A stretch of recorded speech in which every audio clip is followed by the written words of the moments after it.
Encantados se encuentren en esta segunda parte de esta disertación sobre los delitos contra la propiedad de vehículos en Venezuela, tal como está descrito en la ley sobre el hurto y robo de vehículos.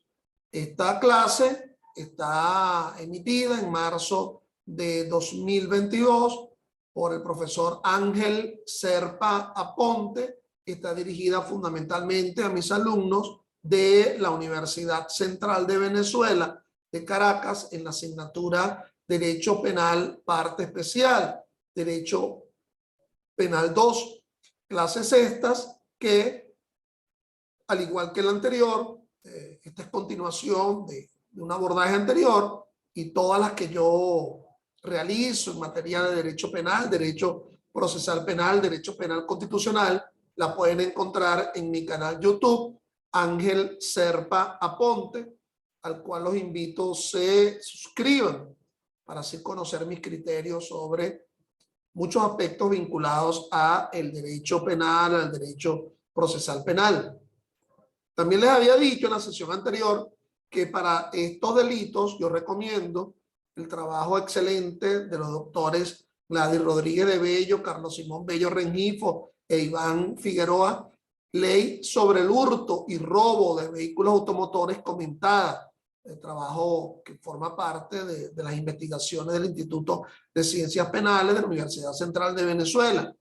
Ya hemos abordado el tema del hurto de vehículo automotor, las agravantes, y nos encontramos ahorita en el análisis de la agravante del delito de robo de vehículo automotor, una especie de corolario que vamos a asumir con respecto a esto, de conclusión,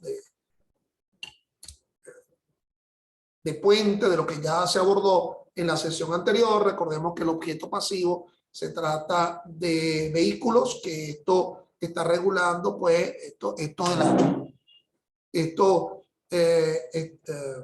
la ley sobre el hurto de vehículos, sobre el hurto y robo de vehículo automotor. Es una ley de ilícito penal colateral, siendo que el Código Penal funciona como ilícito penal ortodoxa, pero no en la descripción de estos ilícitos, sino en la parte general, en lo que conlleva la dogmática jurídico-penal, es decir, los elementos generales como la tipicidad, las circunstancias modificativas de la responsabilidad penal, las excusas absolutorias, las causas de exclusión de la culpabilidad, la antijuridicidad, etc. ¿Ok? Bueno, sin más, vamos a continuar abordando las agravantes del delito de robo de vehículo automotor. Entonces les decía yo que el numeral 4 nos dice que se agrava el delito de robo de vehículo automotor por medio de un ataque a la libertad individual, en cuyo caso se considerará siempre la existencia de un concurso real de delitos. Así no lo interpretó el Tribunal Supremo de Justicia. Como bien saben ustedes, existe el llamado concurso real de delito o concurso material a partir del artículo 86 y siguiente del Código Penal. Se violan diferentes disposiciones jurídicas y por lo tanto se da la aplicación de la sanción correspondiente al delito de mayor significación, al cual se le suma un determinado porcentaje, un quantum, como lo establezca los artículos 86 siguientes del Código Penal del delito de menor significación. Aquí estaríamos hablando, bajo ese criterio, del delito de robo de vehículo automotor más privación ilegítima de la libertad. Imagínense el caso que alguien sea privado de la libertad para poderse robar el vehículo. Es decir, el que estaba detentando el vehículo se mantiene en el mismo, mientras quien se lo roba se desplaza con la persona adentro. Distinto es si me estoy robando el vehículo para generar otro propósito resolutivo, el de secuestrar a la persona y luego pedir un rescate. ¿Y dónde la mantengo en cautiverio? La mantengo en cautiverio dentro del vehículo. Aquí es distinto. Aquí se está privando ilegítimamente de la libertad para la realización del robo. Entonces se dice que es en concurso real. Así no lo interpretó el Tribunal Supremo, como ya lo verán conmigo en diferentes fallos, sino que más bien lo aborda como un tema de concurso ideal de delito, descrito en el artículo 98 del Código Penal. Es decir, el delito de mayor significación absorbe el delito de menor significación. El delito de mayor significación, que sería el robo, absorbe el delito de privación ilegítima de la libertad y por la cual se sancionaría un solo delito, que sería el robo del vehículo automotor. De igual forma que cuando verán conmigo a renglón seguido, si esto conlleva a la muerte del robado. Entonces, si esto conlleva la muerte del robado, entraríamos en la hipótesis del artículo 406, numeral primero del Código Penal, que habla de homicidio en la realización de determinados delitos contra la propiedad, entre los cuales está el robo. Profesor, pero el robo que está allí no es el robo del Código Penal. Ha de entenderse también el robo que esté descrito en la especial ley sobre el hurto y robo de vehículo automotor. Sigamos entonces. Numeral 5. Utilizando a niños, niñas o adolescentes o a mujeres embarazadas o a personas con discapacidad o en situación de calle. Aquí sí se nos presenta un problema en la primera parte, porque cuando se habla de la utilización de menores, ya estamos hablando de un delito por excelencia, que se denomina el delito de utilización de menores, que está para la realización de delitos, que está descrito en la ley, en la LOMNA, Ley Orgánica de Protección de Niños, Niñas y Adolescentes.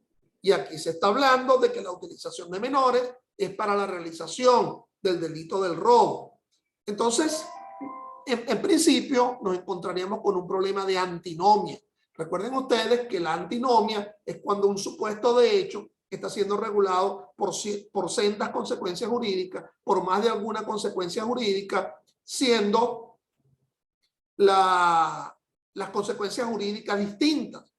Claro, nos encontramos con otra norma de la LOMNA que establece que la interpretación de la norma que debe darse cuando sea en perjuicio de menores es la interpretación que sea mucho más favorable al menor.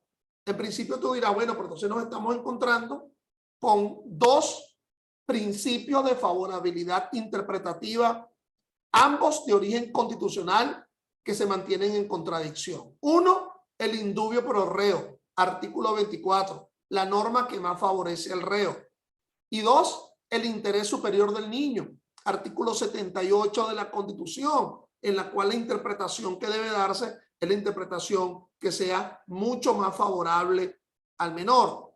Yo creo que por ello es que definitivamente ha de asumirse un solo delito, es decir, el agravamiento, la forma en que se agrava ese artículo 8, perdón, ese artículo 10 de la ley sobre los robos de vehículo automotor, porque cuando habla de utilización de niños o adolescentes o a mujeres embarazadas, lo está ubicando como una especie de subtipo agravado del delito de robo de vehículo automotor. Por cierto, que estas circunstancias pueden darse, las circunstancias del artículo 10, bien sea en robo propio del vehículo automotor, en donde la violencia o la amenaza sea previa a el apoderamiento, o en el robo impropio, donde la violencia o la amenaza sea posterior al apoderamiento del vehículo automotor. Fíjense que aquí se habla utilizando a niños, niñas o adolescentes o a mujeres embarazadas. No se dice en este caso que se esté utilizando la violencia contra niños y adolescentes o mujeres embarazadas. Fíjate que se habla de la palabra utilización. La palabra utilización alude a la idea de tanto lo que conduzca al desplazamiento del vehículo como utilizar a niños o a mujeres embarazadas o con discapacidad o en situación de calle para apoderarse del vehículo automotor. Entonces, yo creo que la interpretación no puede ser una interpretación amplia. Cuando se habla de utilización, la utilidad es para el medio empleado y no frente a la condición de víctima, ¿ok?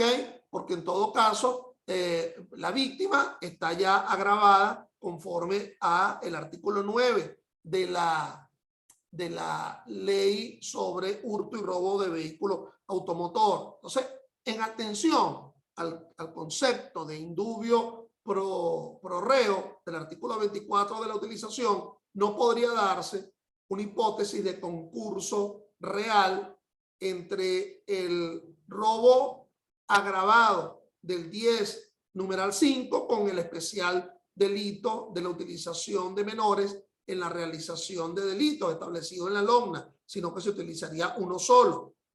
¿Ok? En atención al indubio pro reo, la norma que más favorezca al reo.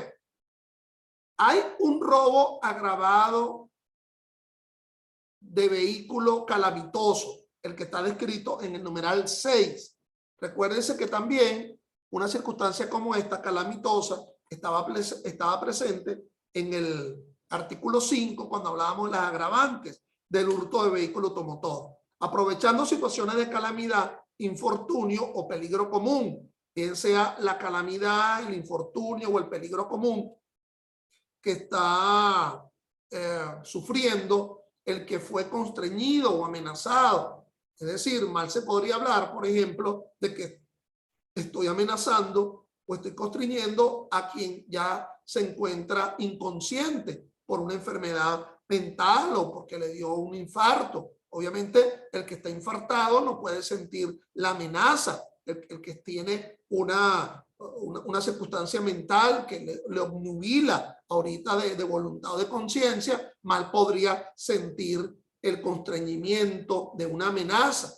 Obviamente que tendríamos que aprovechar la amenaza dentro del ámbito del infortunio, de la calamidad. La persona no puede hacer otra cosa en defensa de su bien porque se encuentra en una circunstancia de calamidad, infortunio o peligro común. Numeral 7, cuando aquí se cualifica la agravante en función del tipo de objeto. Recordemos que el objeto siempre será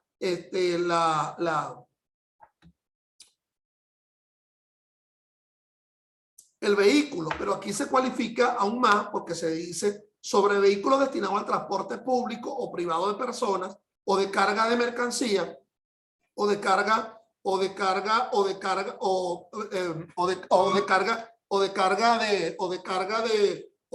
de mercancía. Se dice acá, ¿verdad? Al transporte público o privado de personas o de carga de mercancía de cualquier tipo, vehículo perteneciente a los cuerpos policiales o de seguridad pública o destinado al transporte de valores. Entonces, aquí se cualifica, ¿verdad? Por el tipo de vehículo, pues de la misma forma que esa cualificación se daba en el caso del hurto de vehículo automotor, descrito en el numeral, perdón, en el artículo 5 de la especial ley. Ahora bien, fíjense lo siguiente. Vamos a volver a ese numeral 4 del artículo 10, que nos habla de un concurso real de delitos cuando se da conjuntamente con el robo la privación ilegítima de la libertad. Por cierto, que estas 7 numerales del artículo 10 de la especial ley son los iniciales, porque existen más circunstancias agravantes dentro de ese artículo 10. Pero yo ahora lo que les quiero es expresar el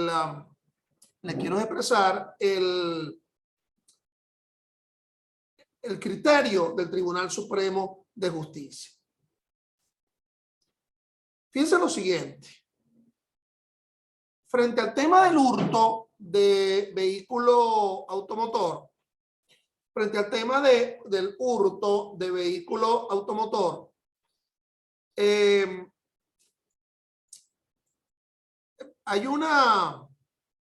me interesa abordarle la parte de la exposición de motivos de la ley.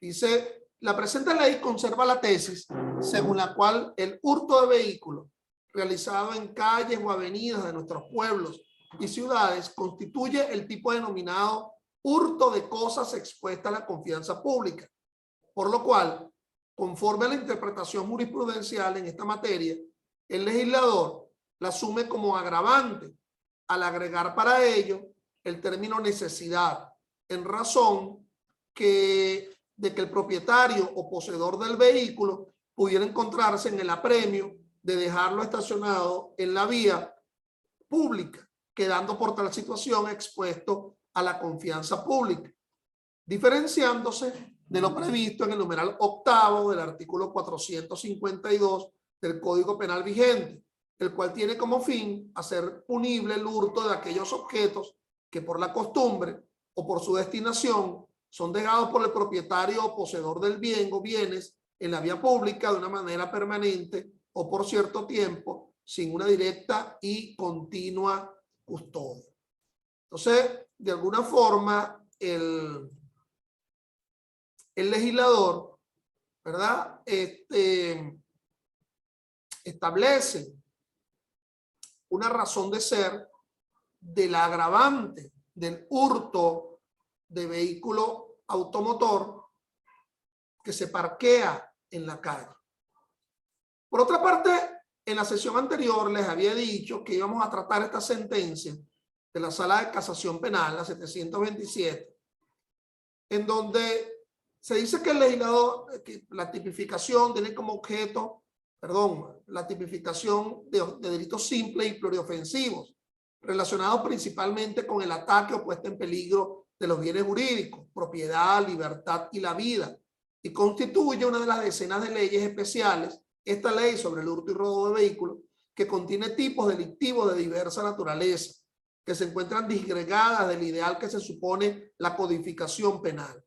La dinámica que presenta la realidad social hace necesaria la creación de nuevos tipos penales adaptados a las conductas que representan nuevas modalidades de ataque a los intereses de la sociedad, o simplemente surge la necesidad de reprimir con mayor vigor conductas ya previstas en la ley, que es lo que conocemos como razones de política criminal. Un poco allí el legislador, un poco allí el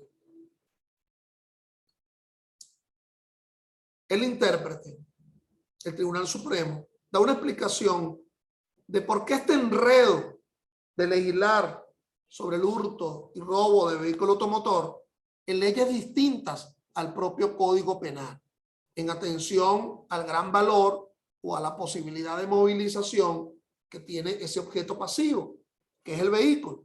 Por tanto, dar la explicación del por qué. Y todos estos enredos que hemos visto, ¿verdad?, sobre ubicación de agravantes dentro del Código Penal primero y de atenuantes sin duda alguna, y toda la dogmática que permitirá la interpretación de ilícitos descritos en otra ley, para después de aplicar el agravante específico, porque ordena el aumento de una tercera parte de la pena, por ejemplo en las agravantes.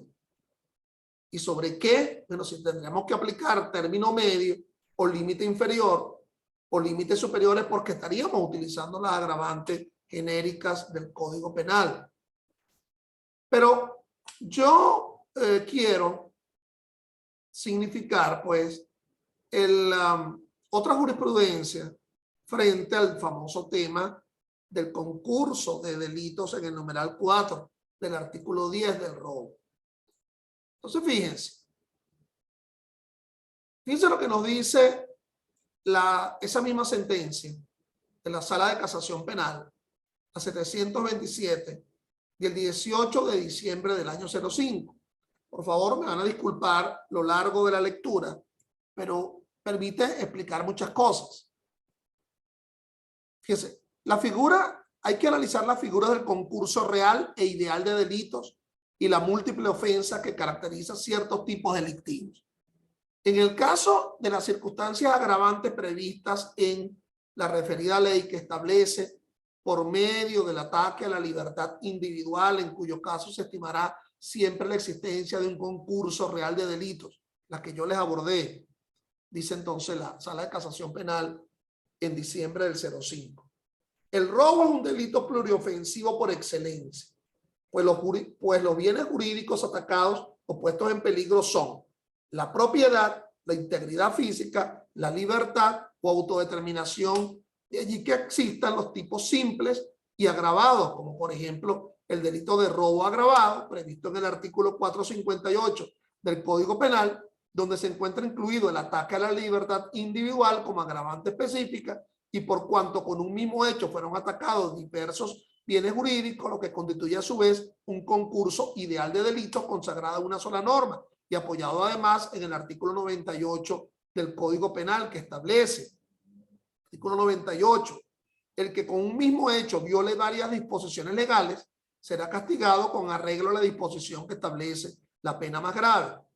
Por ello es que en el robo agravado de bien mueble establecido en el 458 del Código Penal, se está ofendiendo la propiedad, se está ofendiendo la propia libertad, ¿verdad? En ese mismo momento, pero se sanciona con la pena, con una sola pena, con la pena que ya está subsumida de una vez en el propio artículo 458 del Código Penal.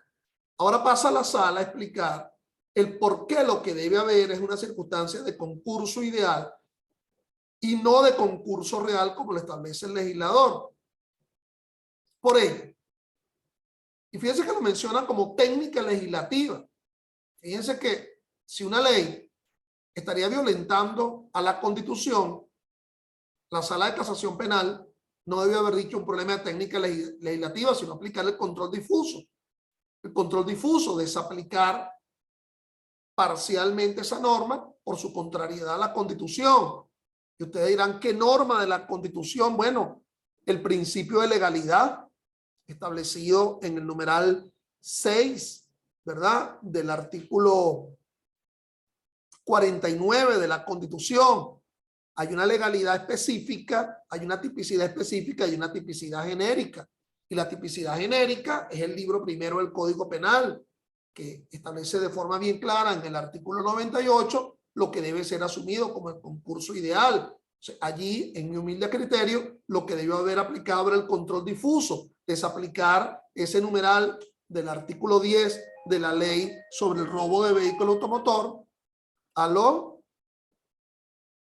Dentro de media hora. Entonces, debió asumirlo así, en lugar de decir que hay un error por parte del legislador. Bueno, pero en todo caso, vamos a seguir con el razonamiento.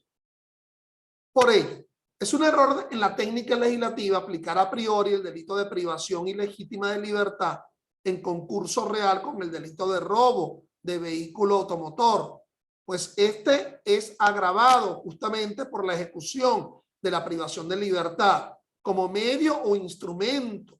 De allí que aplicarlo en concurso real contradice dicha figura y supone una doble agravación que resultaría contraria a los principios de interpretación y aplicación de las normas jurídicos penales. Entonces, aquí habla como una especie de doble agravamiento, claro, porque si es concurso real, se aplicará la pena concreta, ¿verdad? Del delito de robo más un quantum de la pena de la privación ilegítima de la libertad. En cambio, si es concurso ideal, se aplicaría solamente la pena del delito de robo porque se absorbe la pena de la privación ilegítima de la libertad. Es prudente también acotar que las razones anteriores no obstan a que también se ha aplicado el concurso real de delitos. Ojo con esto. Si las circunstancias de hecho así lo determinan, ¿cuál sería el caso de quien roba o hurta privando de libertad al sujeto pasivo y una vez asegurado el apoderamiento retiene al sujeto activo o a otro sujeto pasivo que no se encontraban al inicio de la ejecución del robo o del hurto, lo que el juez deberá determinar motivadamente? O sea, después del apoderamiento, ese apoderamiento que se logró por una privación ilegítima de la libertad o un constreñimiento, no lo dejé en libertad, sino que lo mantengo secuestrado o lo mantengo a los fines de lograr, qué sé yo, otra aflicción jurídica, aflicción a la libertad sexual, por ejemplo, ¿ok? O un tema de delito de violencia de género, en fin. Ese criterio lo ratifica la Sala de Casación Penal con otra sentencia, la 458 del 19 de julio del año 05. Entonces, aquí en este caso, se introdujeron en el interior de la vivienda de la víctima, sometieron con armas de fuego bajo amenaza de muerte, le apuntaron, les maniataron y se apoderaron de 3 televisores, una filmadora, prendas de oro, una planta de sonido, 3 celulares y 2 millones de bolívares en efectivo y un vehículo. Concurso ideal o formal de delitos cuando con el mismo acto se violan 2 o más disposiciones penales. Entonces explica la Sala de Casación Penal. Interesante esto, mis estimados alumnos, para que lo tomen en cuenta en la definición del concurso real.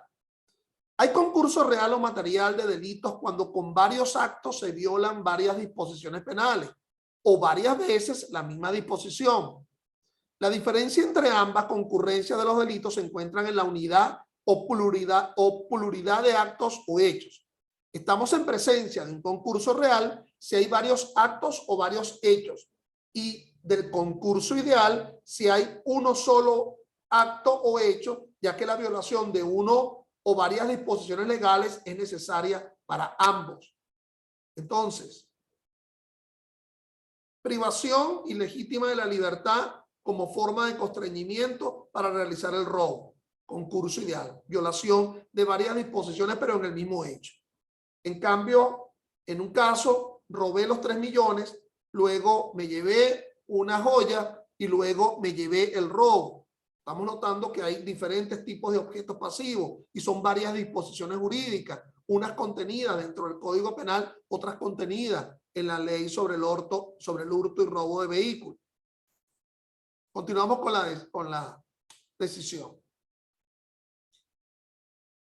En el caso del concurso real, es necesario que cada uno de estos actos o hechos sean independientes, uno del otro, como a continuación se indica.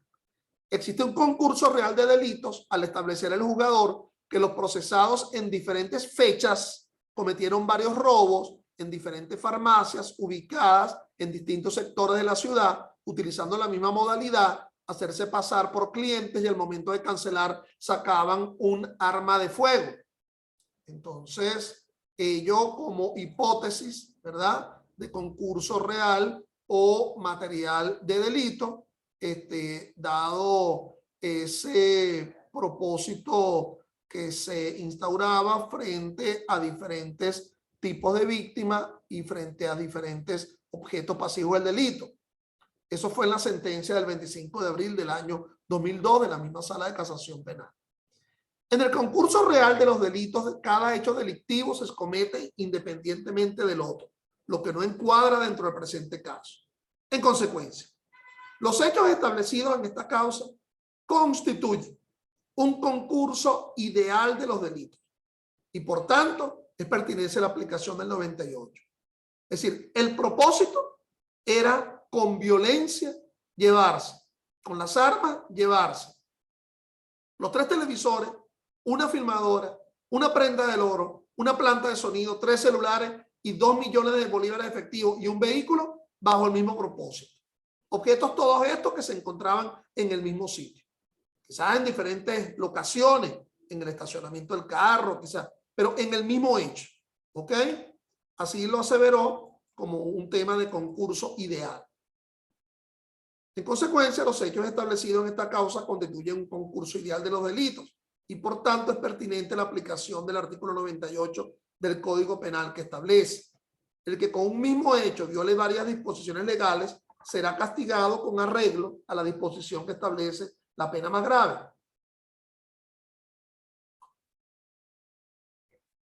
A criterio de la sala, la consumación de ambos delitos, pero dicha consumación fue producto de un solo hecho, lo que, como se indicó anteriormente, se traduce en un concurso ideal de los delitos, según el artículo 98 del Código Penal. el delito de robo agravado de vehículo automotor tipificado en el artículo 6 de la Ley sobre el hurto y robo de vehículo automotor acarrea pena de 9 a 17 años de presidio. La pena aplicable de conformidad con el artículo 37 del Código Penal será de 13 años. Es decir, siendo el de mayor significación el robo de vehículo automotor de 9 a 17 años, ello absorbió el robo de los 3 televisores, una filmadora, la prenda de oro, la planta de sonido, los 3 celulares y los 2 millones de bolívares de efectivo frente a la propia víctima. Aquí se tomó el término medio entre 9 a 17 años de presidio. Otra sentencia interesante es la sentencia 319 de la Sala de Casación Penal. Fíjense que dice, no todo robo de vehículo automotor puede aplicarse al sujeto activo la pena como si se tratase de concurso real de delito, toda vez que el legislador ha considerado tal circunstancia como una calificante del delito de homicidio. Aquí estaríamos hablando de la ocasión de la realización del homicidio en la realización del robo de vehículo automotor. Sentencia 386 del 6 de agosto de 2009 y 294 del 21 de julio de 2010. Mis estimados, en esta sentencia, además de hablarse en la doctrina del concurso real, 86, 87, 88 y siguientes del Código Penal, y del concurso ideal, artículo 98 del Código Penal, aquí esta jurisprudencia, en atención a la doctrina, habla de concurso aparente. Veamos. Se denomina en doctrina concurso aparente. Bacigalupo en su obra Derecho Penal, parte general, Hammurabi, 2009, página 570. Habla de la consecuencia práctica del concurso de leyes reside en que solo es aplicable la pena del delito que desplaza a los otros. Y además, en la determinación de esa pena no se deben computar otras violaciones de la ley, dado que solo se ha infringido una de las normas aparentemente concurrentes. Esto último marca una diferencia con concurso ideal. Con el principio de absorción se aplica la pena del delito más grave, pero teniendo en cuenta que el autor también ha cometido otras violaciones de la ley penal. En el presente caso, el homicidio frustrado fue cometido en la ejecución del robo de vehículo automotor. No puede aplicársele al sujeto activo la pena como si se tratara de un concurso real de delitos, ya que el legislador consideró tal circunstancia como una calificante del delito de homicidio. ¿Qué pasó aquí? Robaron el vehículo con violencia o amenaza. Ya estando dentro del carro, se le disparó a una persona con el propósito de matarla, pero no la mataron. Se le disparó con el propósito de muerte, pero eso quedó a mitad de camino. ¿Ok? Ocurrió un homicidio frustrado. Recuerden que en el homicidio calificado del artículo 406 del Código Penal se dice, dentro del numeral primero, una de las hipótesis, ¿verdad? Se habla de la comisión del delito de homicidio en la ejecución de uno de los delitos contra la propiedad, uno de los cuales es el robo. Entonces, eso fue lo que ocurrió en esa causa. Veamos el razonamiento de aplicación de pena que asumió la Sala de Casación Penal en este caso.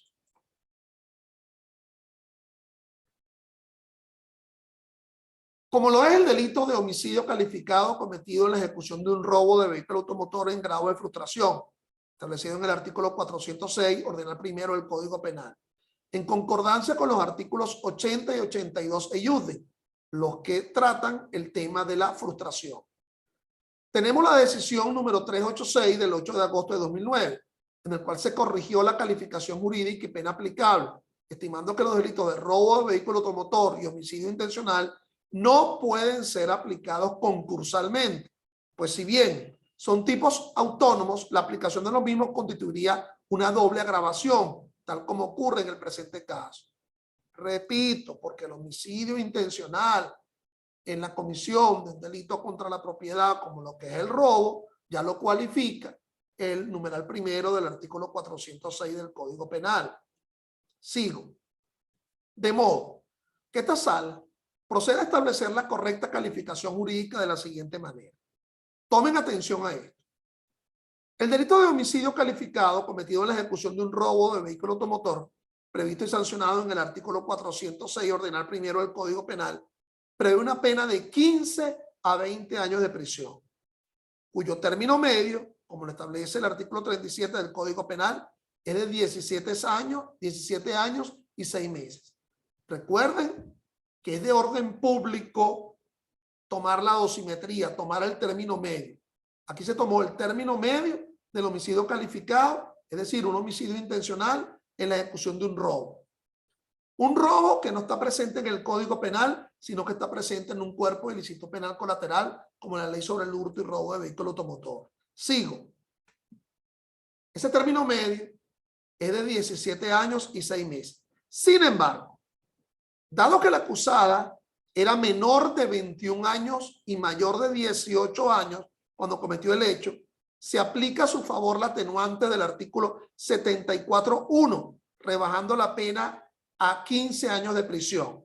Recuerden que el homicidio calificado conlleva una pena de 15 a 20 años, pero como ella, cuando cometió el delito, tenía menos de 21 años de edad, se rebaja hacia el límite inferior, que sería de 15 años. Recuérdense además que no murió la persona, 15 años. Por lo tanto, es un homicidio calificado en grado de frustración. Sigo. Dado que el delito anteriormente referido fue frustrado, conforme a lo establecido en el artículo 82 del Código Penal, se rebaja la tercera parte, porque así lo establece el artículo 82 del Código Penal. Por lo tanto, se mantuvo una pena de 10 años de prisión. Es decir, de 15 a 20 años de prisión terminó siendo sancionada a 10 años de prisión. Tú preguntarás, ¿y el robo? El robo lo absorbió, repito, bajo una hipótesis de concurso ideal, el propio artículo 406, numeral primero, en atención también a lo que establece el artículo 98 del Código Penal. Vamos a quedarnos en razón del tiempo a leerles esta última sentencia. Sentencia de la Sala de Casación Penal. Recuerden que cada una de estas láminas estará ubicada en la base de las clases que yo ubico en mi canal YouTube, Ángel Serpa Ponte. En esta sería la parte de abajo de esta clase. La acción desplegada por los acusados para ocasionarle la muerte a la víctima ocurre durante la ejecución del delito de robo agravado. Es decir, que en la comisión de este hecho son atacados varios bienes jurídicos, la vida y la propiedad. Acción que se encuentra descrita y cuya pena está prevista en el Código Penal, específicamente en el numeral primero del artículo 406, el cual se define como homicidio calificado. Y siendo que durante la audiencia pública celebrada, la representante del Ministerio Público consideró que los hechos que dieron lugar a la investigación se subsumen en el delito de homicidio calificado en la ejecución de un robo agravado en grado de complicidad correspectiva, la sala declara que este es el tipo que los hechos acreditados deben ser encuadrados. Aquí estamos incorporando un nuevo elemento, la complicidad correspectiva. Artículo 424. Ya a ustedes se los enseñé, se los instruí. En la complicidad correspectiva, artículo 424 del Código Penal, no se sabe quién de todos los que actuaron fue el que conllevó a la realización del homicidio. Aquí se realizó un homicidio en robo, pero no se sabe cuál de todos los que robaron fue el que conllevó la realización del homicidio. Y se aplica la rebaja del artículo 424, que iría de una tercera parte a la mitad, y mi criterio es que tendría que ser sobre el límite inferior de la pena, puesto que